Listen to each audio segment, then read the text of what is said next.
Well, good morning and welcome to Coalition for Conservation's webinar. I'm Cristina Talaco, the chair of C4C, and in the spirit of reconciliation, I would like to start by acknowledging the traditional custodians of country throughout Australia, paying my respect to their elders past and present. The purpose of today's meeting is to discuss Australia's important role in building economic and climate resilience in the Pacific, as climate change poses serious threats to the region. We have an excellent panel of experts who will be highlighting the various projects to advance the region's energy ambitions, as well as give us some new bilateral climate change dialogues with Pacific Island countries to better understand their challenges and needs.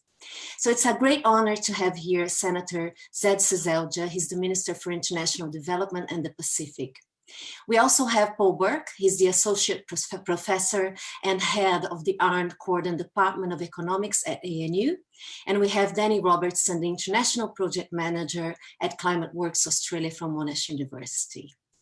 Now, in terms of format, the Minister was planning to stay for the whole of the event, but he's now been called to a cabinet meeting at 9 a.m. So to make the most of his time, I will first invite the Minister to speak. He will be outlining some key policies and projects within his portfolio. Then I'll ask him a few questions if we have time while he's on the panel. And following this, we'll open to the audience to ask questions. So please type your questions in the Q&A box to the panelists. And finally, I'll invite our Vice Chair, Matt Edwards, who's here today with us to make some closing remarks. So this webinar will be recorded and the recording will be circulated to everyone who registered. And it's now my great pleasure to invite the Minister to speak. Minister, thank you so much for joining us. You've had a very busy calendar since you've taken on the portfolio. I know you've just been to PNG and the Philippines.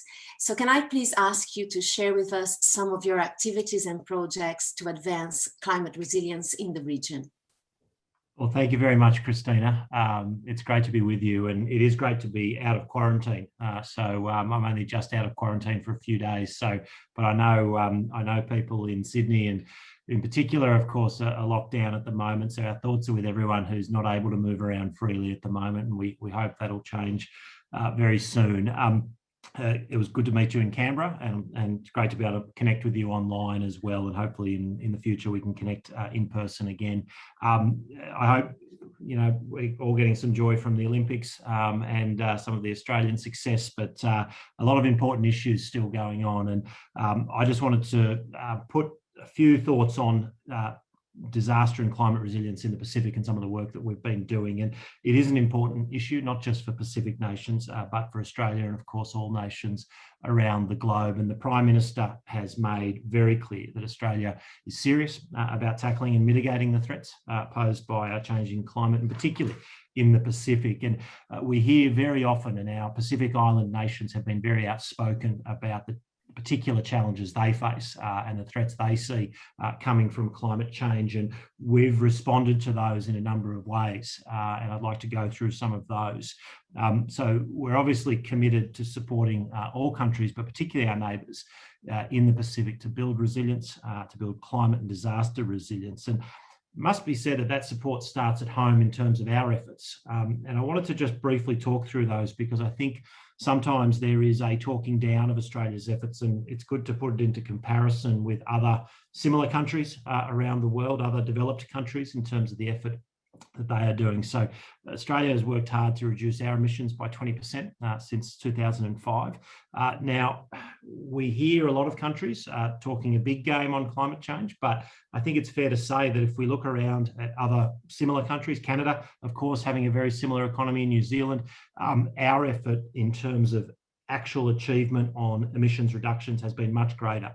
Our 20% compares to about 0.1% in Canada, about 1% in New Zealand. And across the OECD, the average of wealthy nations, the average reduction has been about 9%. So we're about double what other countries have done. And when we look forward to our targets for 2030, on a per capita basis, it's amongst the highest in the world at around 50% reduction. So we are putting serious measures in place and taking these issues very seriously. A big part of that has been renewable energy. It's been a big driver in Australia. 1 in 4 Australian homes have solar, the highest uptake of solar in the world.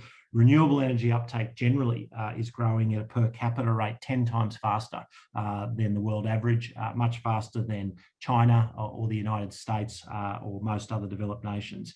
But we know, despite this strong track record, there is still much more to do. And so we've developed a technology investment roadmap to guide an estimated $20 billion of Australian government investment in low emissions technologies over the decade to 2030. And through the roadmap, we're helping to secure around $80 billion in total new investment from private sector and governments in low emissions technologies by 2030. It will accelerate new and emerging technologies like hydrogen, carbon capture and storage, soil carbon measurement, low carbon materials like steel and aluminium, and long duration energy storage. Widespread global uptake of these technologies can reduce emissions or eliminate them in sectors responsible for 90% of the world's emissions. It will support us to meet and beat our Paris target and put us on track to reach net zero as soon as possible, and preferably by 2050. But we're doing this with technology, not taxes, so that it's fair, sustainable, and most importantly, keeps power affordable and reliable in Australia. Now, with those facts in mind, I'll now share some of the important work we're doing with Pacific partners through our $4 billion development assistance program. And we don't tell our neighbours and partners what to do. We work with them to achieve their goals on climate and disaster resilience. Through the 2018 Boy Declaration on Regional Security and 2019 Pacific Islands Forum Kanaki 2 Declaration, we're committed to supporting our Pacific family to build climate and disaster resilience. And as we set out in our climate change action strategy of 2020 to 25, we're integrating climate and disaster resilience outcomes across all sectors of our development assistance program in the Pacific. Most importantly, we've backed this up with the funding Pacific countries need to achieve these outcomes. At the Pacific Island Forum Roundtable on Urgent Climate Action, Prime Minister Morrison announced Australia will invest at least $1.5 billion over 5 years to support other countries' efforts to boost climate and disaster resilience. That's a 50% increase on our previous pledge, and it includes a $500 million investment in the Pacific to support renewable energy development and climate and disaster resilience. That brings our committed and delivered funding to $800 million over the decade from 2016 to 2025. We're investing in critical climate resilient infrastructure projects that will contribute to the economic recovery of our region post-COVID. There are many examples, but I wanted to just name a couple. Australia is co-funding the first major renewables project in the Solomon Islands, the Tina River hydropower project. It's a US $240 million project. The Tina River Hydro will provide reliable green energy for the capital Honiara for decades to come. Australia contributed $10.4 million to the preparation phase of the project, as well as $18.4 million through to 2024 to help with the access road to the dam site and in supporting the project office. A few weeks ago, agreements were signed for the Australian Infrastructure Financing Facility for the Pacific to provide a US $22.7 million package to finance the development and construction of a 22-kilometre transmission system to deliver renewable energy generated by the hydropower project to Honiara. Likewise, in PNG, where I've just returned from, we've provided nearly $150 million in bilateral climate and disaster resilience support since 2016. That significant support is, of course, developed across many projects, but one example is $5.2 million through the PNG Economic and Social Infrastructure Program towards putting renewables into energy sector projects, such as Powerim Community, a competitive grants program for off-grid clean energy projects. So all up, we've delivered more than $400 million on climate and disaster resilience programs in the Pacific in the 5 years to 2020. We've also a number of environmental project investments. For example, through the $2.3 million we've invested in the International Coral Reef Initiative and Global Coral Reef Monitoring Network, we're informing international efforts to conserve reef and associated ecosystems. This provides both a forum for global advocacy on coral reefs and assists managers of coral reefs at national and local levels. Our Pacific Blue Carbon Program $6.3 million over 3 years, is also supporting conservation and restoration of coastal blue carbon ecosystems, mangroves, tidal marshes, and seagrasses, and strengthening livelihoods of local communities. So these examples show our long-term commitment to supporting climate and disaster resilience and environmental projects in the Pacific. It's critical that as we invest in infrastructure, we make sure that our investments are designed in partnership with partners' governments. They are fit for purpose and able to withstand the more intense pressures of a changing climate. So I'm very much looking forward to taking part in the discussion this morning. It is a big global challenge. We are playing our part. I'm sorry again that I can't stay for longer, but Christina, to you, thank you very much again for putting this on. Really appreciate it and appreciate the advocacy work that you and your organisation are doing for a better world and a better environment, and for our contribution to it. So thank you very much for the opportunity. Minister, thank you so much for the remarks and for giving us such an insightful explanation on everything that the government is doing in the Pacific. If you have a couple of more minutes, I just wanted to bring you now into the panel. We've got Professor Paul Burke here and Dani Robertson, but I'll kick off with a question to you. We know that there is this massive correlation between developing renewables and infrastructure with sustainable economic growth and bringing those countries also out of poverty. We know, for example, that diesel is what they tend to use in a lot of the Pacific Islands, and it's very expensive for them. So can you tell us if these projects that the government supports in the Pacific Islands, do they normally take also poverty reduction into account? How do you measure that? And how does this Australian infrastructure financing facility for the Pacific actually provides access to finance for those countries in the Pacific nations? Yeah, thank you, Christina. It's a good point. It's a very good question and a good point. In relation to the diesel, that's exactly right. Diesel is one of the main sources of power in many island nations, and of course we know, of course, about the environmental impacts, the emissions there. But also, I think when we look at these energy projects, we are looking at it from a fairly holistic perspective, because obviously, just as in Australia, we want to make sure that when we're investing in new technologies, we do it in a way that keeps energy affordable, that is reliable, that we have baseload. We want to be doing similar things in Pacific Island nations so that their emissions are reducing, but actually their economy is growing and they are getting more reliable and more sustainable energy. So when you look at some of the hydro projects that we've invested in, I think they're a great example. You know, you're talking baseload there. When I was in PNG, we examined the Ramu 2, there's the Ramu River hydro there, which is actually an old hydro power station built, I think, in the 1960s and 70s. And one thing that we can be doing there is actually upgrading that power plant so that it actually gets the maximum power output. So they're getting baseload, they're getting renewables, but it's actually really reliable and preferably more affordable power. So poverty reduction is always at the forefront of everything we do in the Pacific, and that's been particularly heightened in the last year and a half, because unfortunately what we've seen is that whilst most Pacific Island nations have been relatively spared from high COVID numbers, there are some exceptions to that, particularly Fiji at the moment and PNG. The economic impacts have been actually quite significant because as those economies have shut down or the borders have closed, tourism being such a driver of their economies. So yeah, we absolutely do it in a holistic way. We want to see these environmental projects going ahead, but we want to see them creating jobs and helping to underpin sustainable economies. Thank you, Minister. And of course, your portfolio is really important, not only in that side of poverty reduction and aid, but it's also very important for geopolitics for Australia, because aid and development policy tend to be very much a soft power tool for Australia in terms that is signaling that we care about our neighbors, that we have shared interests and so on. But I see that there's some potential risks to aid effectiveness from focusing a little bit too much on that soft power or diplomatic benefits of what we do there. And, comparing it to the development gains.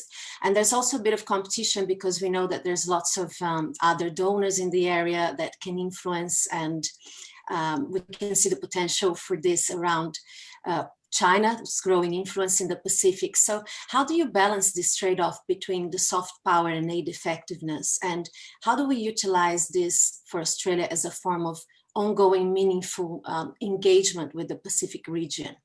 Yeah, that's an outstanding question. If I had 45 minutes, I could probably give a complete answer on it. But let me have a crack in a fairly concise way, because it is a big question and it goes to the heart of much of what we do in the region. So it's a very good question. When it comes to soft power, of course, in that broad sort of terminology, a lot of what we do is actually just naturally what Australia does in the region, and we enhance that. So when we have great connections through sporting links, through cultural links, through education, through churches, those sort of things that have been long-standing, well before, in fact, we had a more formalised aid program into the region, because Australia is so naturally connected into the region. So building on those things is something we do naturally, and of course the government takes that really seriously. When it comes to aid effectiveness, of course, I think it's quite complementary. If we look at the response to COVID, for instance, we've now delivered 900,000 doses to the Pacific. It'll be 1 million doses by the end of this week, and we've committed to 15 million doses in the Pacific. Now, you would say that is a demonstration of, I think, aid effectiveness, because we are helping those countries to get through this pandemic and be able to reopen their economies and therefore thrive once more. But of course, I think it's been very, very well received in the region, and rightly so. We genuinely believe, and the Prime Minister said, it's a moral and economic imperative for us to vaccinate the region. And he's absolutely right. It is a moral imperative because they are our neighbours and our friends. But of course, we have a self-interest as well, because until the rest of our region, and in fact the rest of the world, comes through this, we won't really be through the pandemic and be back to normal. So yes, there's sort of a desire to do good to our fellow human being, but I think there's also always a bit of national interest which infuses it. Thank you so much, Minister. We've got a few minutes left, and I just wanted to ask Paul or Dani if they have a question to you. It's the only opportunity they'll have to have a discussion with you. Professor Paul, would you like to start? Sure, and just to thank the Minister for the words. My question is looking to Southeast Asia and in particular Indonesia. A lot of potential there in solar power in particular, and Australia, of course, as you said, we're world leaders really in solar. I wonder, should this be more of a priority in our development partnership with Indonesia? Thank you. Yeah, look, it's a good question. I'm sorry that I just don't have the figures in terms of investment in front of me when it comes to Indonesia and things like renewables. But I think you're absolutely right about the potential.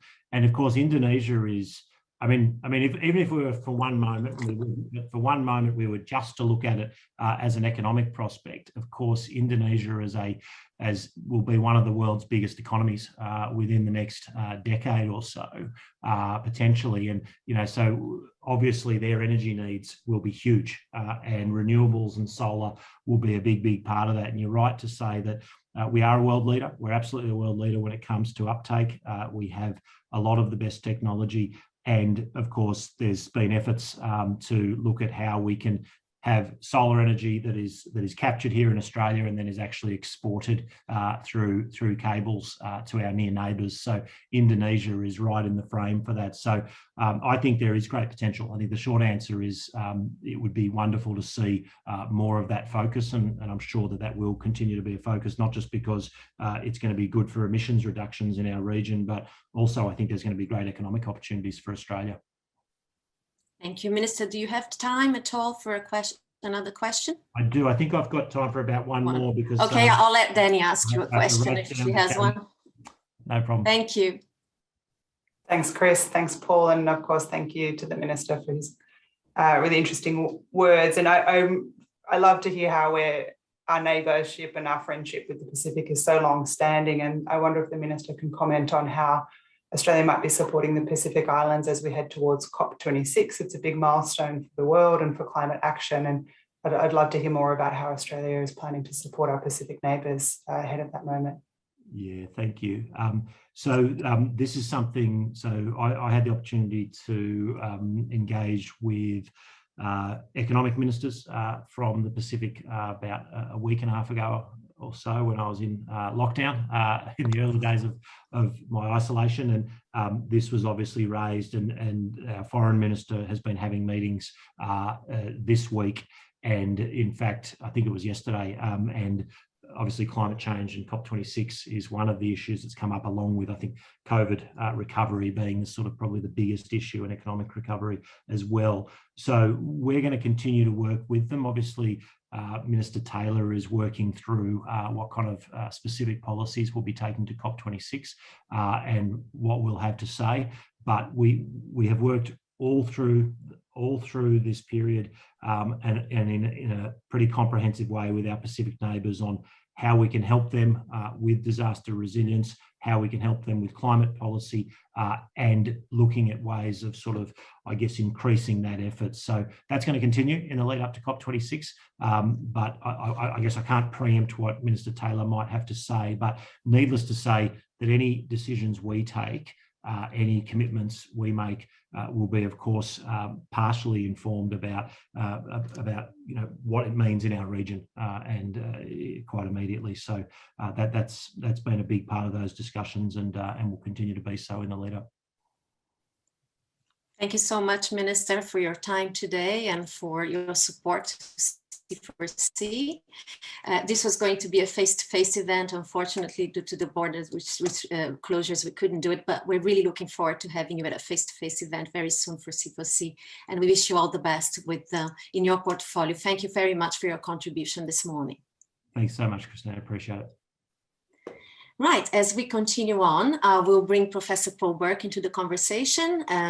Paul, welcome again, and it's a pleasure to have you here. And following up on the Minister's comments, can you tell us a little bit about the opportunities for zero carbon energy uptake in the Asia Pacific, and how Australia's development program has this potential to play an even bigger role, as you mentioned, especially on solar? Thank you very much, Chris. And yes, just to start off by saying it's a very exciting time, so many opportunities in clean energy at the moment. And of course, a lot of challenges as well and hurdles to overcome in making a rapid switch to zero carbon energy throughout the region. And colleagues here at ANU, we have a project on this zero carbon energy for the Asia Pacific, looking at these opportunities and also how to overcome some of the policy and other challenges as well. In the Pacific, the current situation in terms of the energy system is not so great, and that was touched on already by the Minister. Extreme reliance on imported oil and vulnerability to price shocks as well. When the world oil price goes up, it's not good news for oil importers. High electricity prices in a lot of Pacific countries, and also a need to be reducing emissions and making that switch to modern renewables and 100% clean energy. So a lot of opportunities there. And for Australia's aid program, really we could be making an even larger difference in the future. We are focusing on this area in particular in the Pacific, but looking to Southeast Asia, Indonesia, for example. Australia, we've learnt a lot in our progress towards adopting rooftop solar and also utility scale solar and wind, and now batteries as well and other energy storage. And in our development partnership cooperations with Indonesia and with other countries, there is an opportunity for us to be doing more, to be identifying clean energy as one of the key cooperation priorities, and to be really focusing more efforts there in terms of technical assistance. How do we design the mechanisms that will bring clean energy into the grid? How do we make sure projects are sustainable? Solar has been around for quite a while, of course, in remote locations, and especially in the early days, some projects weren't fully successful. There were sustainability issues, repairs weren't being done. There's an issue of curtailment of output from solar and wind farms. And that term means that in some situations, for example, in Vietnam, the wind farm or the solar farm is sitting there ready to be producing every day, or in wind's case at night time. But there are constraints in terms of the grid's ability to be taking that electricity. So in some cases, those facilities have had their output reduced or curtailed. So there are lots of opportunities for Australia to be cooperating and providing assistance in terms of bringing in solar and wind and energy storage as well.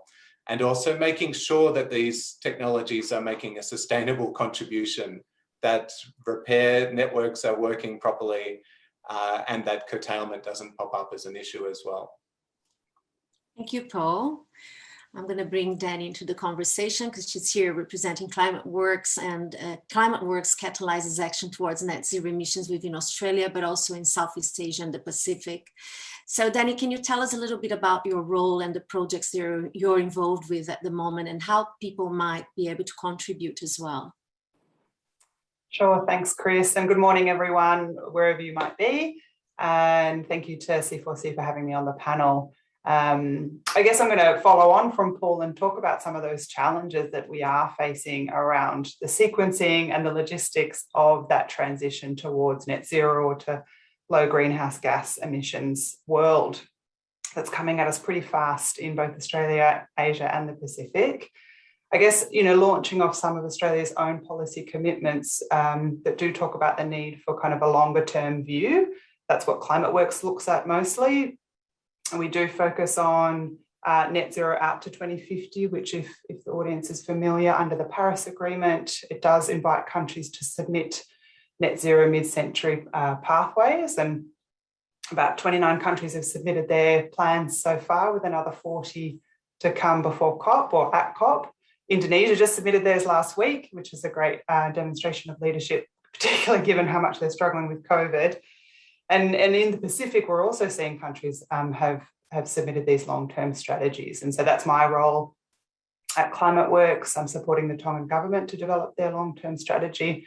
And I think what's coming through in these processes, while it's a formal product that gets submitted to the UN FCCC, the Climate Change Division of the UN, it's also an opportunity for countries to really think long-term. And if our audience is familiar with the Pacific, that ability to plan effectively for the future has been really negatively impacted by the dynamics of climate change and external factors and geopolitics as well. And the Pacific Island Forum Secretariat has done analysis that shows that complexity and scale of future risks and the cascading risks that often occur are often under-considered and poorly communicated or underestimated in the Pacific as well, when you're looking at their national plans and development approaches. So I think the work that we're doing in the Pacific is, talking to some of what Paul is addressing around the challenges, and often taking a longer term view and backcasting back can help think through some of those challenges. To date, a lot of the planning, even the minister mentioned 2030 and 2025, but often taking that longer term view, putting yourself out to 2050, which is just on the cusp of what's imaginable for most people, and working back and thinking, what decisions would we make differently if we were looking to 2050 rather than to 2030? And we're seeing that in the Pacific.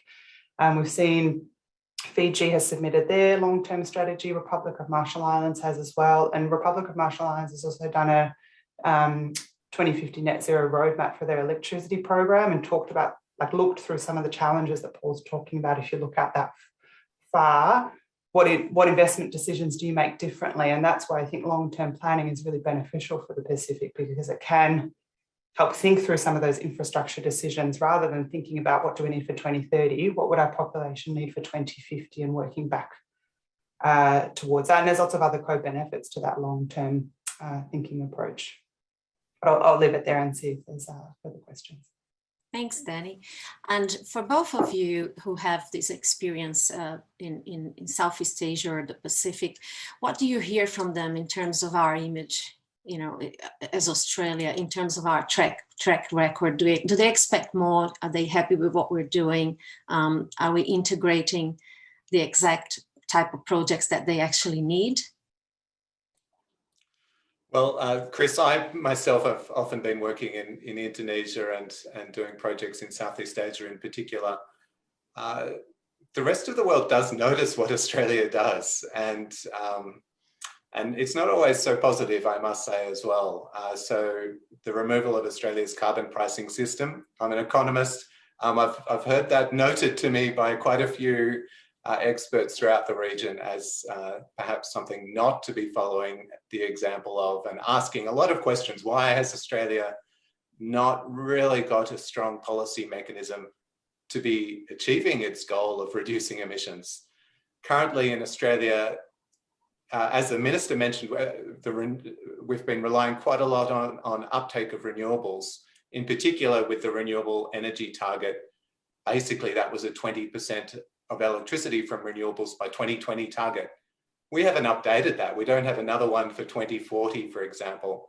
We don't have a cap and trade emissions trading scheme in place. We don't have a carbon pricing scheme, really a proper one in place.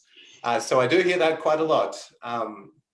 Throughout the region, there is progress in terms of experimenting with different economic mechanisms to accelerate this progress that we're looking for in terms of clean energy. So for example, Singapore has had a carbon tax in place for a couple of years now. And that is, of course, a mechanism which really quite reliably can help to drive down emissions compared to what they otherwise would have been. Another big trend in the region has been the use of reverse auctions. And that has been used in Australia as well, pioneered in particular by the ACT in the ACT's efforts to get to 100% renewable electricity. So reverse auctions are starting to be used in Indonesia, for example. And the good thing about reverse auctions is if there is a lot of competition in the auction, for example, to be supplying solar electricity, it could be wind or it could be either. If there's a lot of competition in the auction, that really helps to drive down the price that the utility or the government signs up to when they are signing up these new projects. So Indonesia recently had an auction round for floating solar PV. And the big news there is that they've been very pleasantly surprised by how low the price came in for that floating solar PV project. And that's been the experience elsewhere as well, for example, India, when large-scale reverse auctions are held. Thanks, Paul. And Dani, working with Tonga, what's their perception of Australia? Yeah, well, I can't speak to Tonga's position specifically, but I can certainly launch off what Paul was saying, and is saying if we look to Southeast Asia for some inspiration around our energy policy, we should be looking to our Pacific neighbours for leadership on climate change action. You know, they were instrumental in the Paris Agreement, getting those net zero wordings clear, because their survival depends upon it. It's not an if or when, you know, it's a now situation for most Pacific countries. And of course, they've been very clear about their position on Australia's lack of climate change action at the federal level. And I think we can look to them. You know, often we think that they look to us, but they are demonstrating really clear climate change ambition here. And they're also, you know, grappling with that intersection. I think one of the questions or comments talked around, you know, putting climate change resilience and disaster resilience together. They are separate, but they are interlinked, and so is mitigation. And this intersection between mitigation, adaptation, and resilience is really clear when you think long term. The Pacific, it's so obvious that they don't even question the interrelation between those three pillars. And that's something we're coming to grips with in Australia. It's a long standing history in Australia of dealing with disasters, but that's also common in Southeast Asia. And how you think about all of those things together, I think the Pacific is showing leadership there. And as we lead up to COP and countries like Southeast Asia look at Australia and look at what we're doing, we can also work with the Pacific Islands to demonstrate that leadership that they are also taking the lead on. So the role of government obviously is very important, but it's also crucial for business and community to take the lead on all of those things. So for both of you, Dani and Paul, can you touch a little bit on that importance of encouraging communities and business to build their capacity themselves in the long-term thinking and planning of the Pacific Island countries and in Southeast Asia as well? Yeah, sure. I can go first. I can speak to that Tonga experience in which the process of developing their long-term strategy for submission to the UNFCCC is being done in quite a participatory way, which, again, if our audience is familiar with the Pacific, and I'm sure Paul knows this too, is that it's a very common approach, the Talanoa dialogue approach that is a legacy from the Fiji presidency of COP. It's a way of coming together and conversing with open dialogue. And so we're taking that approach in Tonga, and in doing so, bringing together government, state-owned enterprise, which a lot of the energy companies in the Pacific are state-owned enterprises, business, private sector, and the civil society. And again, civil society is very strong in Tonga, very powerful around climate change action. And so the process of actually bringing those people together and getting them to think about that long-term future and that capability around what's often called foresight, or, you know, the ability to use longer and broader views of possible futures to clearly appreciate all the rapid change and uncertainty. And, you know, no one would have predicted any of the foresight that we'd have this global pandemic and this situation that we've got. And so we're seeing that in Tonga, the holistic planning approach can be really strengthened when you've got those different actors coming together. So they're all bringing their own perspectives. So they already have a lot of that capability, and they have their own expertise of what it looks like in Tonga or any other Pacific island for their particular sector. But sharing that together is really important. And there are conversations about, do we do this first or this first? Do we fund this or do we fund that? You know, what do we care about as a country? What do we want our country to look like? And I think those conversations, Portugal's also seen that in their long-term strategy, Costa Rica and others as well. And just sitting down and having conversations about which investment comes first. How do we fashion that investment? Do we trade that off if we only have so much money for another investment? Those considerations, but welcome Paul's thoughts as well. Yeah, just to add in that the role of the business sector is just absolutely crucial. In some countries, the business sector is in front of the government and really taking up opportunities, in particular in solar PV, for a couple of reasons. One is that it can be a very cheap source of power, of course. If you're thinking about in Southeast Asia, if you have a large hotel with a large roof, then that's a good opportunity to make some money from it and to reduce your electricity bills. Also, a very important initiative has been the RE100 initiative and similar initiatives as well, in terms of companies declaring that they're going to be 100% renewable energy. And this really puts a driver into the market for the adoption of renewable energy. And often, the corporate sector is leading the way, and that's partly true in Australia as well. I might move to some questions being placed on the Q&A box, and also we've received some questions when people registered. One of them is, what are the options to help create a more sustainable future with a focus on rebalancing our economy in the way factors in the ongoing carbon cost in a meaningful market-driven way that repays individuals for supporting renewables and reducing carbon? Paul, you mentioned the carbon pricing, and so did Dani, that we don't have, a carbon price. But how do you answer to that? Well, yes, I'm an economist, so I'm going to be highly predictable and say carbon pricing again. Carbon pricing is designed as a scheme to do exactly that. So to provide just an economic signal out there in the market to please try to be moving away from carbon intensive activities, switch to some other ones, and that will be a good way to save tax. Overall tax collections don't have to increase. It's possible to cut some other taxes at the same time. And there has been progress in the adoption of that in the region. I think it's important to mention that within the last week, just at the end of last week, China launched its national emissions trading scheme, which is going to be the largest emissions trading scheme in the world. So that is a major step forward in terms of carbon pricing. There will be challenges along the way, but that's a big step. And there is some progress elsewhere. For example, Vietnam is looking into the establishment of a carbon pricing scheme of some type, probably an emissions trading scheme. So that would be the key way. There are other ways to go about things. In Australia, the pillar of our climate policy at the moment is a subsidy scheme called the Emissions Reduction Fund, which is operated by the Clean Energy Regulator in terms of its running. This is another way to do it. So this is using taxpayer money to be paying for emissions reductions across the economy via projects such as tree planting, but also other ones as well. The problem with this type of approach is, can it really be scaled up to get us down to very low emissions levels? That would mean a lot of taxpayer funds being used for those subsidies.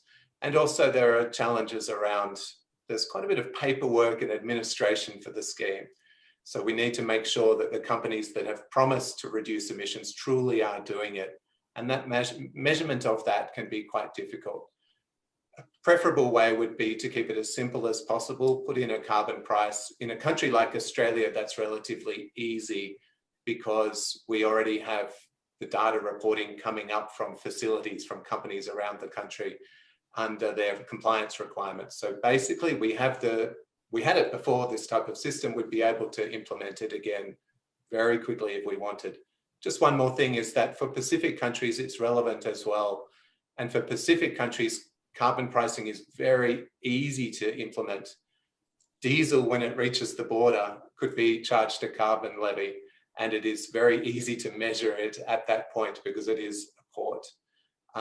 And diesel is the key contributor in the energy space to carbon emissions in the Pacific Island countries. So it is a relevant policy mechanism in the Pacific as well, and one perhaps for the future. Would you like to comment, Dani? Yeah, thanks, Chris, and thanks, Paul. And I completely agree with the sentiment of the question around the need to rebalance. I think this last 18 months has shown us maybe some of the patterns of our consumption and behaviours need to be changed. And I think this change is somewhat being forced upon us in some ways, but also perhaps a necessary part of the net zero transition. And I think, you look at countries in the Pacific, that Fiji's GDP has shrunk by 19%, which is just an incredible amount, given that they're already, not even only just emerging as a middle income country, and tourism is the main source of that. And so, yeah, I do welcome that need to rethink about it. And again, I would kind of encourage a level of transformational thinking that we're perhaps just getting used to now, and getting practicing more and more. And again, a long-term horizon can offer an opportunity to move beyond the incremental thinking that we tend to be doing at the moment. We're focusing on 2025 or 2030, which is still really thinking business as usual. You're just taking your current situation, you're pushing it out to what could be in 5 years or 10 years' time. And again, going out further and then backcasting allows for a bigger scale and a pace of change that we can imagine a more of a desired end state. And I think some of those Pacific countries are trying to practice that approach, and I'm sure in Australia it would be welcome as well in terms of meeting our own Paris Agreement to a net zero mid-century goal. Thanks. And I think you both, Paul especially, has probably answered this question that, the alternative to a carbon price, which somebody's asked, is it possible, preferable even, to achieve emission reductions via government intervention, subsidy, or business action rather than the taxes or trading?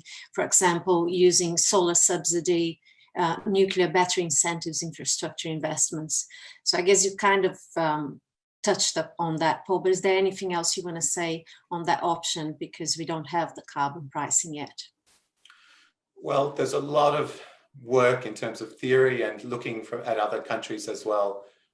For a market-based economy, the preferable way to be steering towards low emissions is just to put a price in place and then let the economy do the job. It is possible to go in a different way and to put subsidies here, there, and to try to pick things that are worth subsidizing. The mistake there is that sometimes you pick the wrong thing to be subsidizing. Some of those things might not end up actually being low-cost solutions to be reducing emissions. So there are other ways to do things. There are many tools in the kit when we're talking about public policy. And it would be possible, for example, for Australia to go for another renewable energy target, something ambitious by 2030, for example. And we know that moving to renewables is going to be part of the low-cost path for reducing emissions as well. So that type of approach is certainly one that makes sense if we're just leaving carbon pricing out of the equation. Yep, go for another renewable energy target. But do be careful if you're thinking about some other ideas here, there, and everywhere. Some of them might be good ideas, but remember, some of them might also be quite expensive. Just as one example on that, in California, for example, they've had cash for clunker programs for getting rid of old cars. And it's a financial incentive to people to retire their old car, which is using a lot of fuel in its use. That type of approach can involve a huge cost to the budget and can be a very expensive way to be reducing emissions. So if we're trying to pick winners here, there, and everywhere, some might seem on face value to be a good idea, but actually are expensive options. Renewables and bringing them into the electricity grid, that does make a lot of sense. So ramping up our renewable energy target is a real option we could go for if we don't want to go back to carbon pricing. Thank you. Moving on from carbon pricing, there's a few other questions on other types of renewables. What opportunities are there to develop tidal generation in the Pacific region? Is Australia engaged in any of these projects? Does anyone know the answer to that? I can speak a little bit to the kind of innovative technologies that are coming through in the Pacific.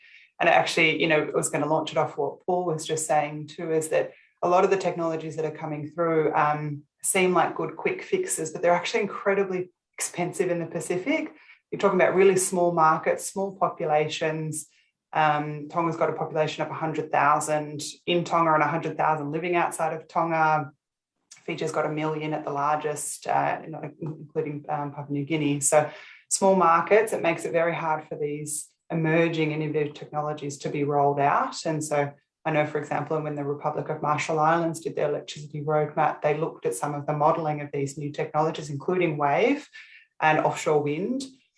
And a lot of it also requires big sizes, large-scale solar panels are often bigger than the Pacific Islands can actually factor in. It would take up the whole coral atoll of some of these islands as well. And I know that also you have to factor in, and this is even an example from the electric vehicle, the waste and the unintended consequences of some of these technologies on small land masses.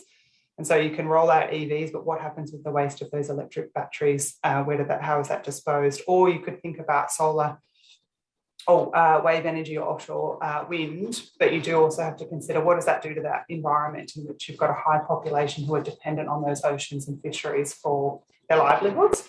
So again, kind of talking back to what the Minister was talking about, the interaction between the development goals of that country, sustainable development and climate resilience as well. Welcome, Paul's comments.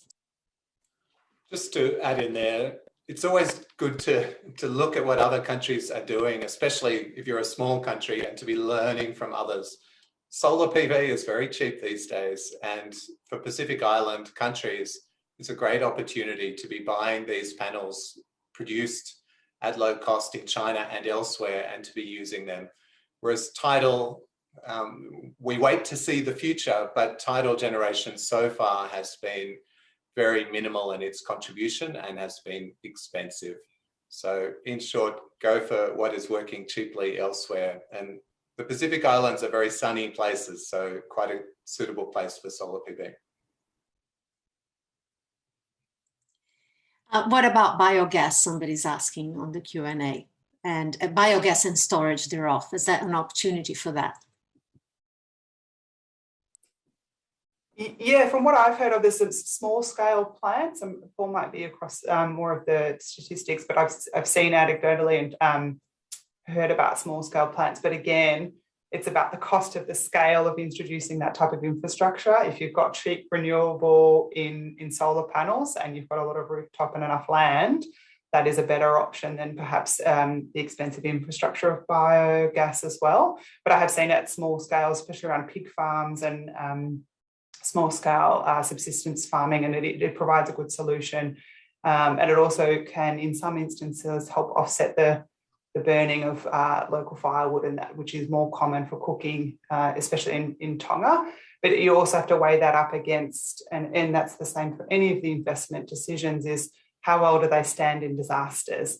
So you might have a really nice wind farm, but if a cyclone comes along and notches that wind farm off its very particular angle, that you then can't have energy. And some of the more traditional solutions, which we're finding is coming through in the Tonga process too, is actually are more beneficial to stick with, within constraints, obviously, because they do provide a quick response or are available once cyclones do hit, which are very common in the Pacific. But yeah, welcome if Paul's got any comments on biogas as well. Specific biogas projects can make sense. Everything comes down to the cost-benefit analysis of the project, of course. But for example, sugar in Fiji, as just one example, there's a big opportunity there to be using the products from that aren't being sold in other ways or used in other ways, and to be using that for bioenergy production. And typically we're thinking on a small type of scale. That type of solution can make a lot of sense. And really what we want is out there in the economy for these low emission solutions to be pursued, and for the ones that make the most economic sense in that local environment to be chosen. So if in one location wind is expensive and biogas is cheap, we do not want the wind there. We want the economic signals and the market to be working well in terms of identifying what works in the local context, and in particular in terms of cost, but also in terms of reliability as well, and resilience, as Dani was mentioning. And biogas scores relatively well in terms of that. So yeah, handing back. Thank you. There was a couple of questions about the Great Barrier Reef. I'm not sure if you two you will be able to answer, but what I know about it is that Australia has provided 16 million through the partnership for the Secretariat of the Pacific Regional Environment Program. It's called the Pacific Ocean Litter Project. In terms of the Great Barrier Reef, that's what Australia's contribution has been to combat, looking at plastic pollution rather than protecting the reef against climate change, let's put it this way. But does any of you, are you in a position to comment, Paul or Dani, on the reef, or even Matt, who's on the line? Well, just to mention that, of course, the long-term threat to the Great Barrier Reef is global warming and climate change. So the key thing will be reducing global emissions. There are also other local threats to the reef, such as nitrogen runoff and so on. And there is some experimentation in Australia in terms of schemes that pay farmers in the area to change practices to reduce runoff that goes onto the reef. So one point here is that Australia actually is at the frontier of innovation in terms of the use of small-scale market-based mechanisms. So subsidy and reverse auction schemes, we do use them for emissions reduction projects. We do use them for renewables projects as well in terms of procuring renewables, but also we use them in some other contexts, for example, tree planting and encouraging farmers to change their practices, especially near the reef. So the use of these types of mechanisms, subsidy schemes, targeted to try to change local behaviour, in some settings that really can be quite an effective way, and it can be hard to think of alternative approaches to be addressing those specific issues such as nitrogen runoff. Thank you very much, Paul. And Dani, a last question to you before I bring Matt in. How do you see Australia's commitments in the Pacific benefiting from long-term thinking? Thanks, Chris. Yeah, so as the Minister mentioned, Australia already has a lot of policies initiatives that are that reference good governance and in particular long-term planning processes. And so it really stands to gain from practicing this more with the Pacific and encouraging it more. And so in the climate change action strategy, it encourages partner countries to contribute to global efforts against climate change and build their resilience through governance and participation. And so that's already within this climate change action strategy, it's got a reference to that, and the more recent Partnerships for Recovery, Australia's COVID-19 development response, has a focus on stability and improved governance as a pillar of that stability action area. And so it's already got the mechanisms, but I think the follow through could come in the form of the type of funding and support that Australia is giving in its aid program to the Pacific. A lot of it still is in that shorter time frame, which leads to that, that short-termism that we've been talking about, and an ability to plan on a longer term. So I think that could be something that could be looked at as like, how can we kind of encourage a longer term? We're always going to be neighbours with the Pacific. We're always going to be supporting and be their friends, and it's a reciprocal relationship. And so how can that funding start to move to a longer term view that can enable countries to think a bit further ahead than their current kind of 5-year funding cycle or the bilateral funding that they're getting?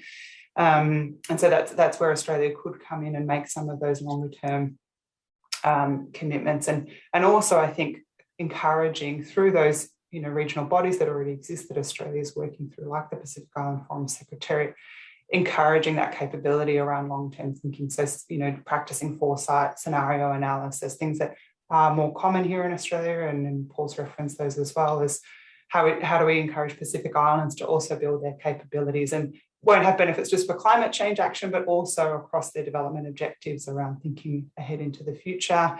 And in particular, they're struggling with COVID-19. In some countries, they're completely locked down and isolated. And in other countries like Fiji, they're absolutely being decimated at the moment. And so, again, a longer term commitment, bigger, broader thinking that looks out to the multiple futures we might face can help with address those short-term problems. Over to Paul. Thanks, Dani. One last question popped up on the Q&A, but I don't know if we touched on that, but it's about your views, for both of you, on the role of microgrids in the Pacific. Well, totally, microgrids will be very important. I mean, many Pacific Islanders live on small islands that will not easily be connected to some type of big national or international grid. And microgrid technologies are improving very quickly as well, the use of batteries and so on. This is another area where Australia could make a big contribution. We are doing some work on microgrids in terms of, in some locations in Australia, we already have microgrids, and there's research going on at ANU elsewhere on how best they can be working. So there's a lot of ability for Australia to be helping in the Pacific for making sure that microgrids, first of all, are clean, that they're not based on diesel, and also that they're working in a very reliable way and that they're resilient as well. It's not always simple to be setting up these systems in a very remote location. If something breaks, then what happens? So a lot of thought needs to be put into the initial project or program design to make sure that the project won't just be looking good for 1 year, that there will be a sustainability plan around it, a supply chain consideration. How will those parts get there? Just briefly, in Indonesia, one thing that's still quite common to hear, and remote communities in Indonesia have been using solar PV for decades, for quite a long time. There is a bit of a negative impression of solar PV in that, there's a project in the 90s that wasn't working well, it broke down, we couldn't get the parts from Austria, and so on. These types of stories, we need to be making sure that systems from here on are designed in a way that will keep working and that will be sustainable as much as possible. And that's important to be demonstrating. It works here, okay, let's use it here, and then it can keep expanding out.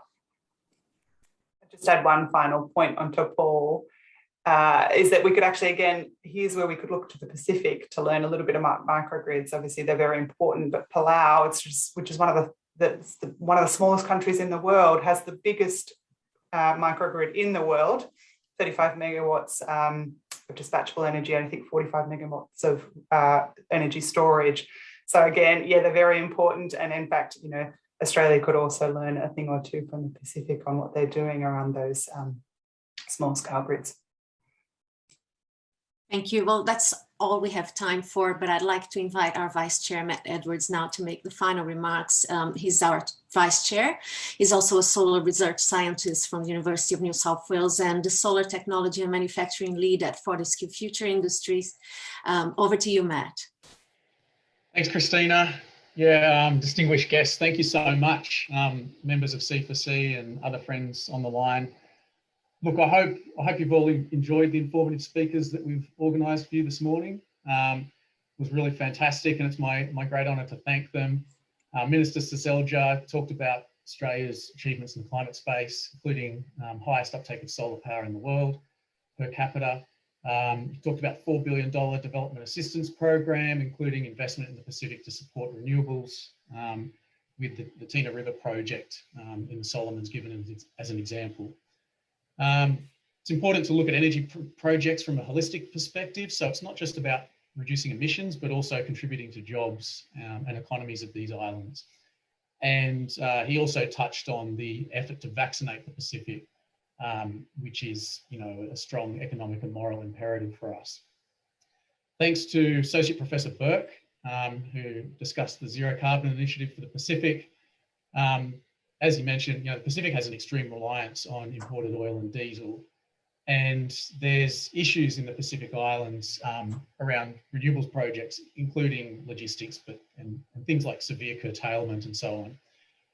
Pacific countries do really notice what Australia does, when they see that we don't have a carbon pricing scheme or a lack of visionary policies, they notice that.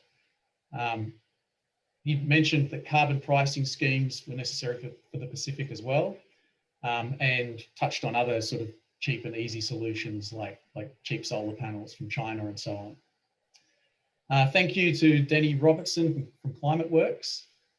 She mentioned how climate change and other crises affect the ability of the islands to plan for their future, which is so important, and touched on how ClimateWorks is helping Pacific nations to think through their challenges right out to 2050, and with a focus on achieving net zero. These islands, many of them have unique logistical challenges, small amount of land area, transport's difficult and hard to dispose of waste. And it's important that when we plan these initiatives, we're thinking of challenges like that.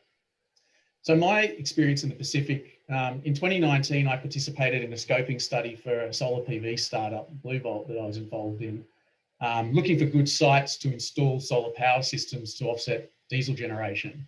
And this is work that was later funded by the Honnold Foundation. And I was struck by the magnitude of the problem.